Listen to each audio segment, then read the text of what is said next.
Hello guys, আসসালামু আলাইকুম। রমজান মোবারক। আপনারা সবাই কেমন আছেন? তো আমরা সবাই ভালো আছি। এখন দেখেন আমরা আটিকা বিচে আছি। এখন অনেক সুন্দর জায়গা সমুদ্র পাড়ে। আর আমাদের এখন বিকালবেলা সন্ধ্যার দিকে এখন আমরা সবাই বসে রয়েছি আর কি। অনেক সুন্দর জায়গা। আপনারা যদি আসেন এখন ঘুরতে আসতে পারবেন মালদ্বীপে। সবাই আসেন, বাংলাদেশে যারা বাইরে আছেন মালদ্বীপে ঘুরতে আসেন। অনেক সুন্দর জায়গা, অনেক সুন্দর একটা দেশ মালদ্বীপ।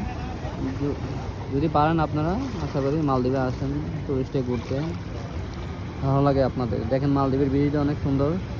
So very nice. একটা ফিল হয় এই জায়গায় বসলে, ঠিক আছে? আপনার সমুদ্র পাড়ে তো বসলে অনেকটা একটা ফিল হয় ঠান্ডা, ঠিক ভালো লাগে অনেক। সো আশা করি সবাই আপনারা আসবেন এখানে ঘুরতে, এখানে বসে আড্ডা মারবেন।